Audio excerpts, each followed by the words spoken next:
To the race for the White House and a major campaign shakeup. Florida Governor Ron DeSantis cutting about a dozen staffers with more changes expected, including a shift in his messaging. All of this is the first contest of the season. The Iowa caucuses are less than 6 months away. Here's ABC's Mary Alice Parks. Tonight, the major shakeup in the campaign for the White House, 6 months to the crucial Iowa caucuses. Faced with the reality that he'd been quickly burning through cash, ABC News has learned that Florida Governor Ron DeSantis already cut about a dozen staffers with more changes expected. This weekend in Iowa, one supporter telling DeSantis outright he should focus more on issues that affect families, like the economy. I'd like to have you talk more about the kitchen table issues. But last night, DeSantis lobbing very personal attacks instead, mocking 80-year-old President Biden for his age. Biden, I think, has been in 2 states too today, confusion and disorientation. The president's team brushed off these sorts of attacks and instead pointed to DeSantis' own struggles with his campaign. Speaking to his own crowd in Florida, former President Trump blasted DeSantis for challenging him, suggesting any primary challenger to him was bad for the GOP. His establishment handlers are wasting such precious time and resources to divide the party. They're dividing the party. Although he's dropping so quickly, he's probably not going to be in second place much longer. Ferocious attacks colliding with the deadline to report second quarter fundraising and spending totals. A peek behind the early campaign curtains. Trump raking in 8 figures, DeSantis 2, but he's relying heavily on 15.3, 20.1. Haley has 5.3. Tim Scott 6.1. Mike, who in the HE double hockey sticks is sending Mike Pence money? That has to be establishment money. Vivek, I support it. I think it's wasted, but 7.7. Hutchinson, sheesh. Who's wasting their money on Hutchinson? Who's wasting it? Christie? Oh, that's a waste too. Who in the world? Y'all might as well just send it to Uncle Trump. I'm just saying, hey. What y'all doing? But hold on, let me hear what she has to say. Trump raking in 8 figures, DeSantis 2, but he is relying heavily on big dollar donors. That's what it is. Big dollar donors is why DeSantis is way up there, which makes sense. That lines up with everything that I've heard. Is that some big donors are really behind DeSantis, which I don't know why they're wasting their money. I don't care how much money you have. Like, I'm not just wasting it on somebody. Like, I'm either keeping it or I'm giving it to somebody that I genuinely know can win. DeSantis clearly can't win and isn't going to. So why waste your money on him? Give it to Uncle Trump. What you doing? Tim Scott's definitely got some establishment money behind him. That's just my guess. Right? I don't see Tim Scott garnering that kind of fundraising. I mean, this isn't like necessarily a shot at Tim Scott himself. He's a fine person, but 6.1, really? I feel like that's establishment money. Same thing with Nikki Haley.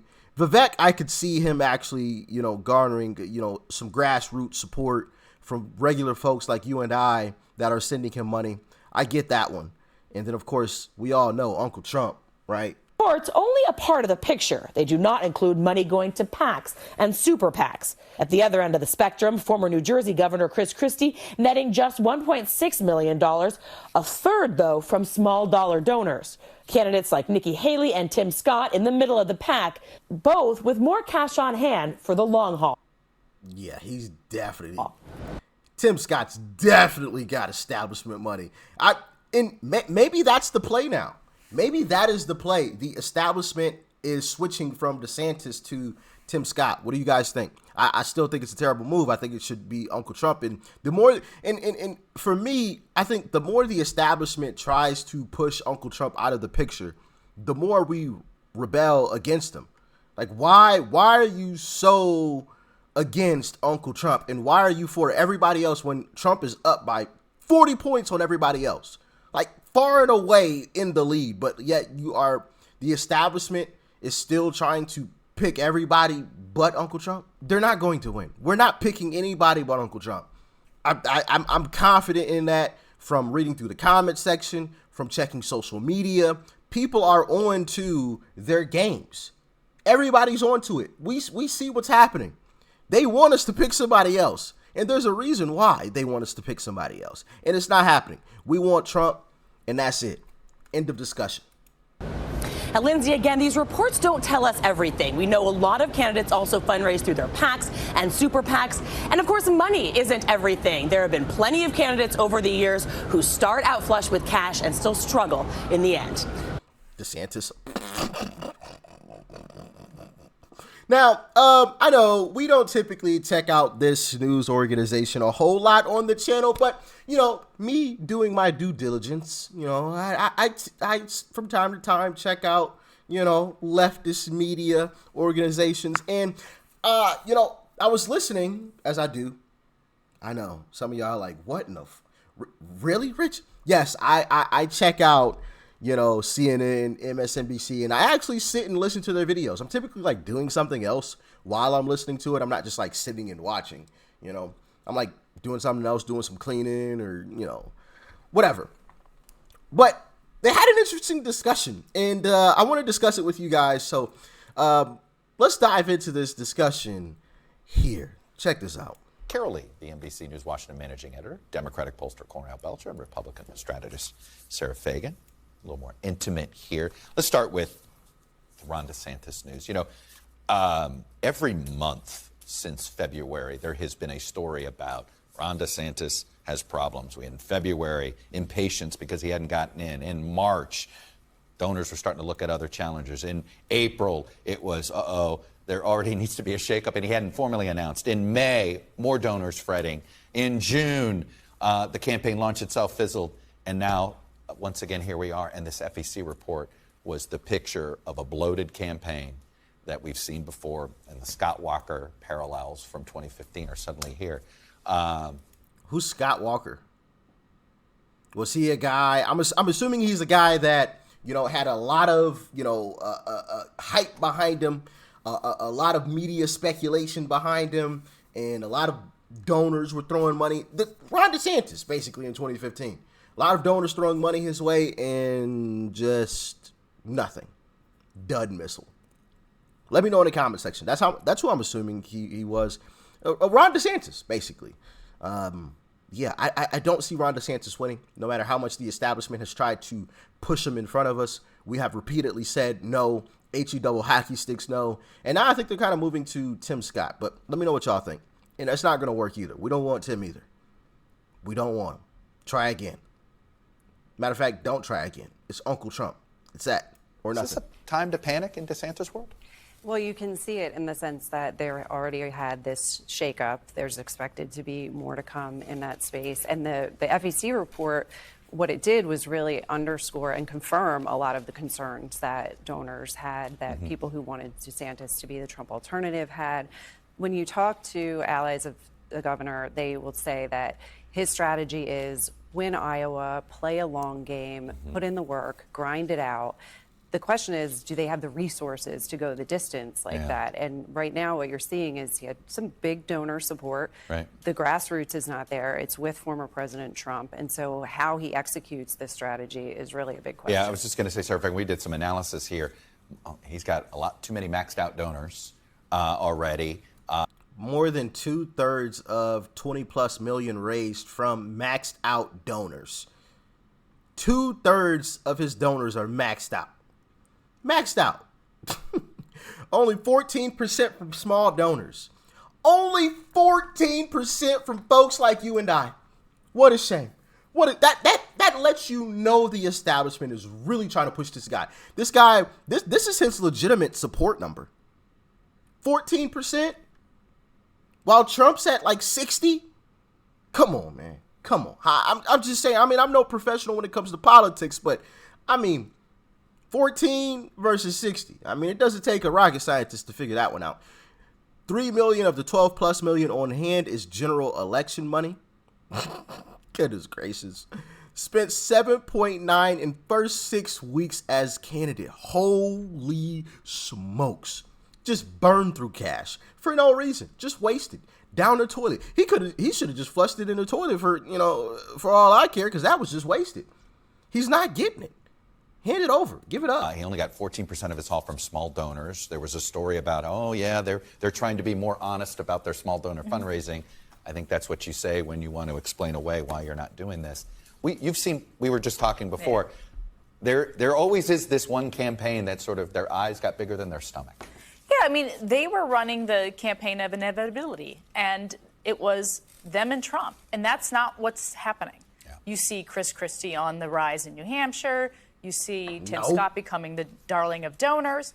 They have to fundamentally adjust their mindset, which is that they're going to have to knock off everyone else and then be the person who takes on Trump. And there's still plenty of time to do that, and he has plenty of resources to do that.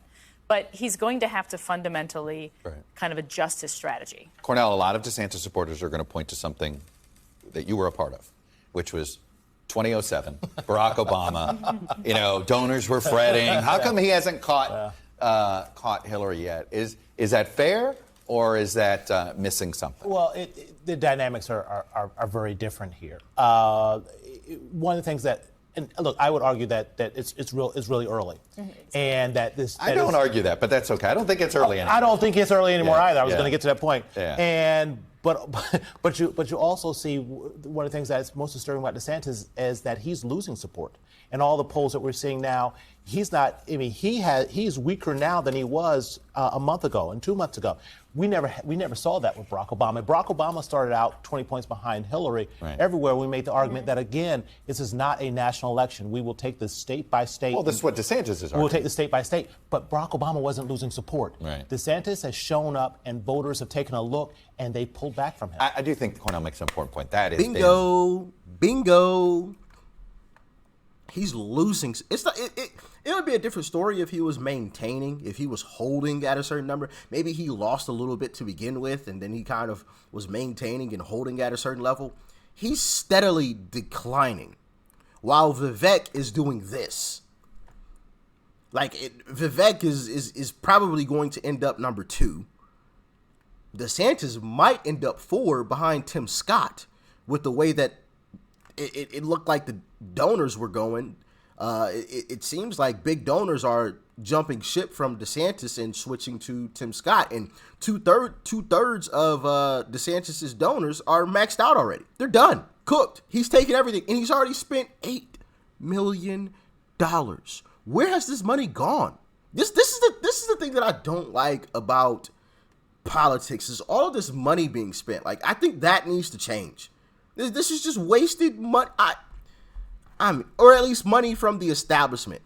It should be small folks like you and I that send these folks money for, campaigns. That's it. No big folks with the net worth over, $1 million or anything should be donating to these folks. It should be regular folks like you and I, and that's it. But what do y'all think? Let me know, because this stuff is just ridiculous. I mean, you just see it. Well, it is a good point, which is what I sort of stand by in my statement, which is you kind of got to fundamentally shift your mindset here, which is now you're in the game of inches, and you have to survive on the debate stage, acknowledge today you're probably not going to be the winner of the debate, and start to downplay expectations, and then inch by inch go win Iowa, which is what the campaign is saying is a big part of their strategy. They're going to have to win Iowa. And if that were to happen, then certainly we'd be having a very different conversation. Real quickly, part of the issue with DeSantis trying to downplay expectations and kind of run as if he's the underdog now is that is not part of his brand. His brand is I'm a winner, I'm strong, I'm going to beat Trump, I'm the alternative, it's me. And so it'll be interesting to watch how he tries to navigate that, because it's so counterintuitive to what he's presented himself as. Really quickly, I can make this quick point. The problem is that you've got to make it up in the debates. I think the debates now become more important because look, you're not going to spend advertisement. What happens if there's no Trump in the debate? If you're DeSantis, he needs Trump in that debate. I totally disagree. This is kind of my point, which is this is no longer an election between Trump and DeSantis. It's an election between Trump and everybody else. And so who is going to be the person So if you're in charge? DeSantis, would you actually not want Trump in the first debate now? Actually contrast yourself with Tim Scott? Potentially. Potentially. I mean, they have to have a fundamental mind shift because they are not going to clear the field. They haven't cleared the field. They messed up. They had a shot They and had they a blew it. shot Yeah. and it's over. And Right. now the field is on the ascent. Yeah. And he's going to have to figure out how to beat down the field. And if I'm Trump, I don't get in debate. I would tell Trump, if I were Trump, I wouldn't do debate because you're 30 points ahead. Only thing you can do is take punches on that debate stage. Hey, Carol, before we go, you had some reporting out of the White House. He's 40 points ahead, and that is a fact. If I'm Trump, I'm not stepping on a debate stage. I'm just not. And not because I feel like I'm too good, but I can only do myself more harm. We know Trump's stance. We know where he stands. Now, when it comes to people kind of weeding themselves out, right? Once we get down to one or two people that can actually legitimately win, or if it like becomes close, maybe I'll step on a debate stage. But at this point in time, there's no point for Trump to be on stage debating with people he's 40 points ahead of. At this point, let them weed themselves out, right? Let Christie, Mike Pence, Nikki Haley, and DeSantis kind of fall to the wayside, right? And then maybe go on stage and debate Vivek and Tim Scott, maybe. I think it might be a little bit of a mistake well, maybe not a mistake. It'd be interesting to see Trump and Vivek on stage debating. Because Vivek's a very, very intelligent person. Very, very intelligent. But also Trump is just like that, he's just that guy. That's the best way that I can describe it. He's just that guy, right? So that'll be a very interesting debate between the two of them. But I think ultimately Trump can only do himself more harm by stepping on a debate stage. It's not going to do him any good. Like, it's entertaining to watch Trump on a debate stage. I'd pay. You hear me? I would pay to watch Trump on a debate stage versus Joe and Kamala. I would pay to see that. Like, if that was pay-per-view, I've never bought a pay-per-view match in my life, or pay-per-view anything, right? Boxing match or wrestling match, you know what I mean? But I would pay for that. I'd pay for that. 10 times out of 10, twice on Sunday. Absolutely. But it's very interesting when, more leftist news is talking about how DeSantis is declining. That's how sad his campaign has become. You got the leftist media feeling confident to, talk about him, and not even like in a downing kind of way, right? You would expect them to be bashing him and, oh, he's such a tyrant, but no, it almost seemed like they felt bad for the guy. Woo! You fail to launch when that happens. And hey, I think 2024 will be a year of reckoning. It will be a year of realization that the establishment can't push us around anymore. And I think they've realized that now. They're still going to try because they have all the money in the world. So they're still going to keep pushing. They're still going to pull out all the stops. They have all the money, all the connections. I've said this before. They're still going to give it their best shot, right? But time and time again, we've pushed back and told them no. Time and time again. And here's one of the latest examples. The darling of the establishment, Ron DeSantis, the guy that's going to take down Trump. He's got it. I mean, he won Florida by 20, 30 points. I mean, this is the guy. We're going to throw all of our money behind Ron DeSantis.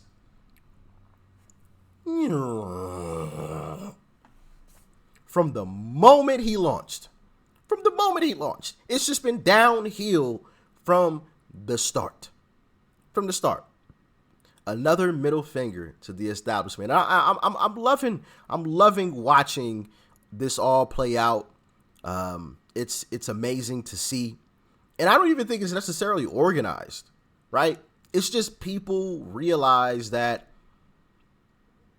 the establishment is trying to pull some strings.